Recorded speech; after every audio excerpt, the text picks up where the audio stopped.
तो हम लोग पहुंचे थे replace feeling of competition with cooperation. मतलब कॉम्पीट करना है तो आपके साथ coming out hidden perfection and दूसरों की डिफेक्ट को देख के उसको कॉपरेट करो कि वो उससे निकल जाए। That is the sign of positivity. लोग उससे उल्टा करते हैं, दूसरों से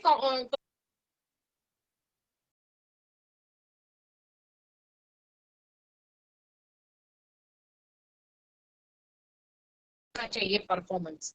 तो bring out that will help to make you more and more perfect. जैसे वो मैंने नंदलाल बोस का एग्जांपल दिया था कि वो चित्र बना के है कृष्ण का, तो उसके गुरु ने वो चित्र को फेंका तो वो कितना परफेक्ट हो गया और परफेक्शन पे गया।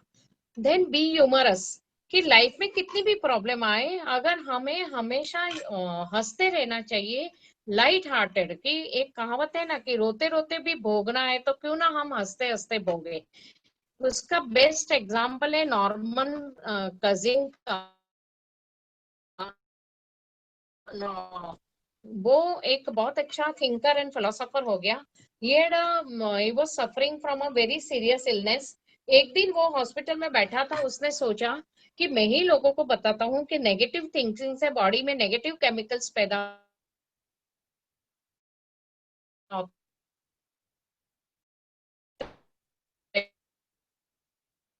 हैं और इतना नुकसान करता है, तो क्यों ना मैं फॉलो करूं। उसने हॉस्पिटल के डॉक्टर से चार्ली चैपलिन, लॉरेल हार्डी, ये सारे कॉमेडी सीरियल देखते देखते वो अपने दिन बिताने लगा। मतलब पॉजिटिविटी में, दिल से हंसने में वगैरह में। तो उसके अंदर पॉजिटिव एंडोर्फिन हार्मोन का इतना सिक्रेशन हुआ कि वो जल्दी ठीक हो गया। उसने ये अपनी लाइफ स्टोरी में लिखा है। तो कहने का मतलब है, इसलिए अपने गुरु लाइन में भी बोलते हैं दवा और दुआ। इन द सेंस दवा भी हम लेते हैं तो जल के साथ लेते हैं कि गुरु के प्रार्थना करके, गुरु ध्यान से हम दवा भी ले तो फिर वो दवा की हीलिंग पावर मेनीफोल्ड हो जाती है, क्योंकि आपने साथ में वो प्रार्थना और गुरु की शक्ति जुड़ गई है। तो दवा में हम जो स्पेंड करते हैं उससे हम हमारा कर्मिक डेप्ट रीपे कर रहे हैं और साथ में गुरु के आशीर्वाद ले रहे हैं ताकि हमें वो कर्मिक डेप्ट पूरा करने में जल्दी से कोई भी चैलेंज आए। मैं बोलती हूँ मतलब मैं क्या, हर कोई यही बोलता है कि उसको एक्सेप्ट, ऑप्शन तो यही नहीं, एक्सेप्ट करना ही है। आप उससे भाग जाओगे तो लॉ ऑफ कर्म कहता है कि नेक्स्ट बर्थ में उससे भी टफ सिचुएशन फेस करनी पड़ेगी। Suicide is not the solution for any problem of life. तो एक एमएनसी कंपनी का मालिक था, उसके वो शूज बनाता था और उसके दो संतान थे। एक बार उसने अपने बड़े बेटे को ईस्ट साइड कहीं कंट्री भेजा और उसने बोला कि वहां तो सर्वे करके आ। उसने देखा लोग इतने गरीब थे जो जूते नहीं पहन रहे थे, तो उसने इमीडिएटली कंपनी को मैसेज दे दिया कि there is no chance of selling shoes here. छोटा बेटा जब उधर विजिट किया तो उसने सोचा कि अरे ये तो लोगों को अवेयरनेस नहीं है, हम उनको परवड़े इतनी कीमत के जूते बना के आराम से बेच सकते हैं। तो उसने बोला मेनीफोल्ड ऑर्डर को प्लेस करो। तो कोई भी सिचुएशन आप देखना कि आप कैसे उसको इवेल्युएट करते हो, तो you convert challenge into opportunity.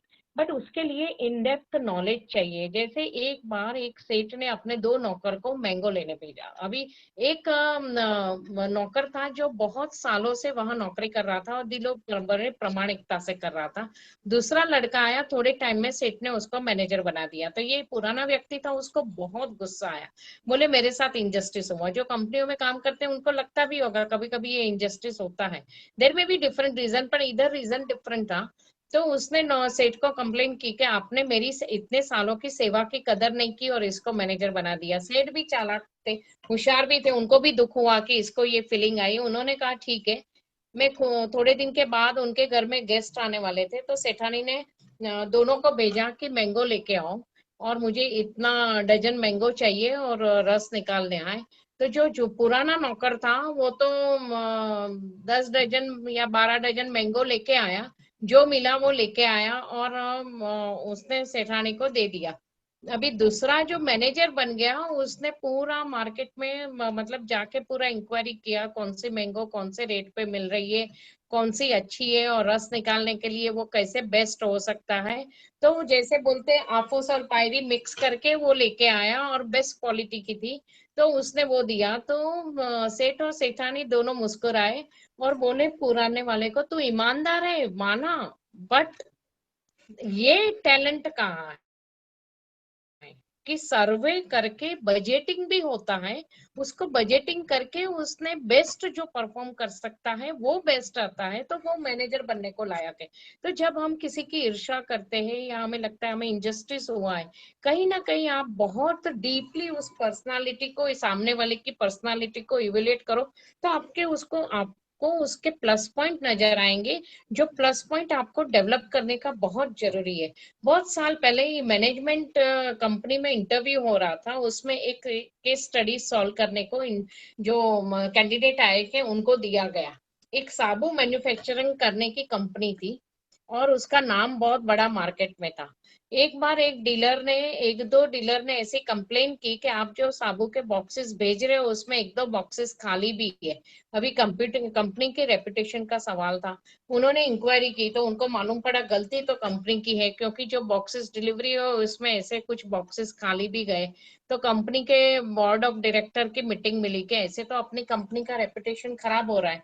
तो बोले हम क्या करें, तो सजेशन आया, बहुत लोगों ने सजेशन दिया कि असेंबली लाइन के एंड में एक हाई स्क्रीन मॉनिटर रखा जाए, हाई रिजोल्यूशन उसमें एनालाइजर जोड़ा जाए कि वो एनालाइज करके बताए कि कौन का बॉक्स खाली है।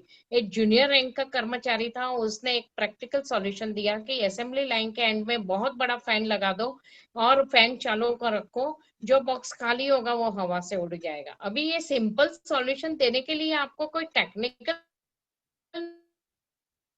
नॉलेज की जरूरत नहीं थी, पर involvement and presence of mind will give you this common sense. जो कॉमन सेंस अध्यात्म देता है, बोलता है कि तुम्हें वो कॉमन एंडिंग द सेशन तो ज्यादा डिटेल में ना जाए, just catch the essence of the thing and counter blessing. Last point, counter blessing not misfortune. जब बहुत फेमस एग्जांपल है, किसी को दो ग्लास आधे दे गए तो आधा ग्लास भरा था पानी से, तो एक ने बोला आधा ग्लास भरा है, दूसरे ने बोला आधा ग्लास खाली है। जो बोलता है आधा ग्लास खाली है उसका एटीट्यूड है कि लाइफ में उसको नहीं मिला उसी चीज पे वो रोता रहेगा, और दूसरा उसको जो मिला है उसको शुक्राना करके उसको और आधा कैसे भरा जाए उसमें वो पुरुषार्थ में लग जाता है। तो हमें पॉजिटिव एटीट्यूड हम स्टेप वाइज जब डेवलप करते हैं तो टोटल पॉजिटिव पर्सनालिटी मर्ज होती है। जैसे खाना बनाने की रेसिपी है, तो ये एक रेसिपी है how to build up a positive personality. Lots of point one can add as per one's requirement. Thank